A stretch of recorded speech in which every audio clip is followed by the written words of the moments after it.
Meus amados e queridos irmãos, graça e paz, eu sou o pastor Adevan Silva e hoje eu quero falar sobre o diácono e a sua missão de servir.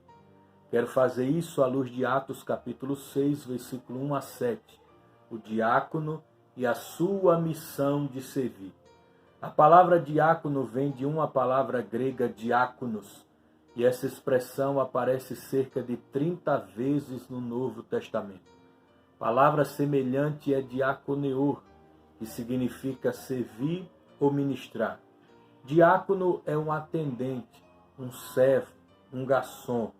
Em síntese, o diácono é um servo tirado do meio de servos para servir a servos.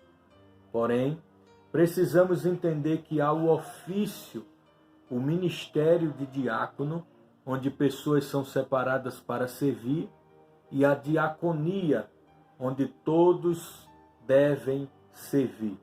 Todo cristão foi chamado para servir. Isso significa que todo cristão é um servo, um atendente, um garçom, um diácono. No quartel, antigamente, tinha uma frase: quem não serve para servir, não serve para viver. O maior exemplo de servo que temos é Jesus. Jesus foi o maior servo, o maior diácono da história. Em Mateus capítulo 13, versículo 28, Jesus disse: eu não vim para ser servido, eu vim para servir. Em João capítulo 13, versículo 1 a 7, Jesus lava os pés dos discípulos. Em Filipenses capítulo 2, versículo 7, Jesus aniquilou-se a si mesmo tomando a forma de servo. No livro de Isaías, Jesus é o servo de Jeová. No Novo Testamento, 3 palavras são usadas para servo. A primeira é diácono, a segunda é doulos, que é o escravo, e a terceira é ministro. Essa palavra aparece em 1 Coríntios capítulo 4, versículo 1. Ministro aqui no original é ruperet, ou rupereta. Esta palavra está associada aos remadores. Ruperete era um escravo condenado à morte, que antes de morrer tinha que prestar um serviço, remar. É isso que os ministros são na igreja hoje, remadores, que está remando, trabalhando, suando, pagando um preço para levar o barco chamado igreja até o porto seguro. Mas vamos observar agora por que surgiu os diáconos. Primeiro, por causa do crescimento da igreja. Atos capítulo 6, versículo 1, diz: naqueles dias, crescendo o número dos discípulos, houve um crescimento. A igreja agora é uma grande multidão, daí a necessidade de serventes, garçom, atendentes, servos, para trabalhar no meio da comunidade. Para você ter ideia do crescimento da igreja, em Atos 1, versículo 15, eles eram quase 120. Em Atos 2, 41, eles ganharam quase 3.000 almas. Em Atos 4, verso 4, eles ganharam quase 5.000 almas. Em Atos 2, 47, todo dia tinha salvação na igreja. Todo dia acrescentava o Senhor à igreja aqueles que haviam de se salvar. Houve um crescimento numérico assustador. Daí a necessidade de diáconos. Segundo, devido à murmuração. Isso está em Atos capítulo 6, verso 1. Ora, naqueles dias, crescendo o número dos discípulos, houve uma murmuração dos gregos contra os hebreus, porque as suas viúvas eram desprezadas no ministério cotidiano. A igreja estava dividida em 2 grupos: judeus de fala aramaica nascidos em Jerusalém e judeus helenistas de fala grega. Esses nasceram e cresceram fora de Jerusalém. Por isso, tinha esquecido a língua original e falava o grego. Provavelmente esses judeus se converteram no dia de Pentecostes, quando cerca de 14 nações estava reunida em Jerusalém. E as viúvas dos gregos eram desprezadas na distribuição diária e isso gerou uma murmuração contra os hebreus. Daí a necessidade de levantar diáconos. Porém, a igreja tem algumas atitudes em relação ao diácono ou ao candidato ao diaconato. Primeira atitude, escolher. Atos 6, verso 3. Escolhei dentre vós 7 homens de boa reputação. Eles deveriam aqui escolher. Escolher é selecionar, separar. Naquele contexto, era a igreja que escolhia os diáconos. Segunda atitude com relação aos diáconos ou ao candidato ao diaconato. Provar. 1 Timóteo capítulo 3, versículo 10. E também estes sejam primeiros provados, depois sirvam, se forem irrepreensíveis.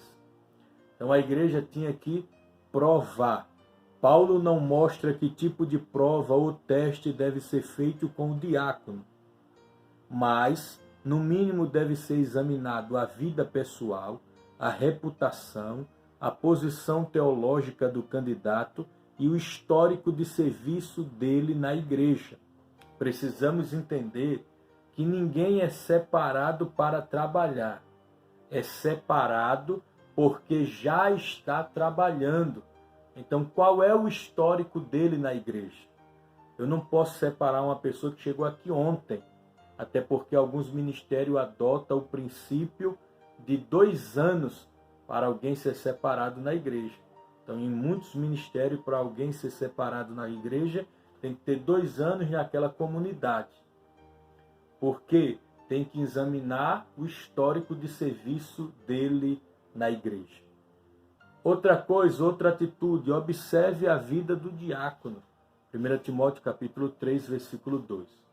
Mas eu quero falar agora sobre as características do diácono. As características que ele deve ter. Primeiro, boa reputação. Atos capítulo 6, versículo 3. Escolhei dentre vós 7 homens de boa reputação. Reputação é um substantivo feminino associado a renome, estima, fama. Reputação é a opinião do público em relação a uma pessoa, um grupo ou organização. O candidato ao cargo de diácono deveria ter uma boa reputação, um bom nome, um bom testemunho da comunidade, pois era a comunidade que escolhia o candidato ao cargo de diácono. Em 1 Timóteo capítulo 3, versículo 8, os diáconos sejam honestos. Então tem que ter boa reputação, bom testemunho, bom nome. Segunda característica, cheio do Espírito Santo. Atos capítulo 6, versículo 3. Ser cheio do Espírito Santo aqui é ter um relacionamento, compromisso, intimidade com o Espírito Santo. Não confunda cheio do Espírito Santo com batismo com o Espírito Santo. Mas isso é para outra oportunidade. Terceira característica, cheio de sabedoria. Atos capítulo 6, versículo 3. Infelizmente, em muitas igrejas, o diácono é separado sem capacidade de administrar algumas situações. É a famosa frase, só tem tu, vai tu mesmo. Porém, o diácono deve ter sabedoria, uma boa palavra. Tem que ter sabedoria para administrar algumas situações. Sabedoria no falar, no agir. Sabedoria é a capacidade de discernir entre o bem e o mal. Sabedoria é a capacidade de aplicar o conhecimento que tem. E a Bíblia diz em Provérbios capítulo 1, versículo 7, que o temor ao Senhor é o princípio da sabedoria. Tiago capítulo 1, versículo 5, quem não tem sabedoria, peça a Deus. Então o diácono tem que ter uma boa palavra, tem que ter sabedoria. Outra característica do diácono, não de língua dobre. 1 Timóteo capítulo 3, versículo 8. Língua dobre aqui significa falar mal do próximo, blasfemador, dizer coisas ruins. Pode significar também alguém que sempre está mudando de opinião. Então não pode ser um obreiro inconstante, leviano, que toda hora está mudando de opinião, não tem firmeza, uma hora é uma coisa, outra hora é outra. Quem é que quer um obreiro desse ao seu lado, que toda hora muda de opinião, toda hora muda de posição, toda hora muda a ação dele no meio da igreja, é inconstante, é leviano? Cuidado, o diácono, o obreiro, não pode ser assim. Quinta característica, não pode ser cobiçoso, de torpe ganância. 1 Timóteo capítulo 3, versículo 8. Cobiça é o desejo ardente de possuir ou de conseguir alguma coisa. A cobiça vem do mundo e passa. 1 João capítulo 2, versículo 15 a 17. É proibido cobiçar a casa e a mulher do próximo. Êxodo capítulo 20, versículo 17. Tem muitos obreiros cobiçosos, amam os primeiros lugares, que só faz para aparecer. Então cuidado, o diácono não pode ser assim. Outra característica do diácono, servir bem. Servir bem. 1 Timóteo capítulo 3, versículo de número 13. Ele tem que servir bem. E quem servir bem será elevado para outras posições. Eu encerro aqui com alguns conselhos práticos para os diáconos. Primeiro conselho, tenha atitude de servir. Tenha atitude de servir. Tem gente que antes de ser separado serve, trabalha, depois que é separado, senta lá no banco, pode cair o teto da igreja, ele não faz mais nada. Meu amigo, você foi separado para servir. Então tenha a atitude de servir. Não espere ser mandado. Faça a sua função. Segundo, tenha paciência para servir.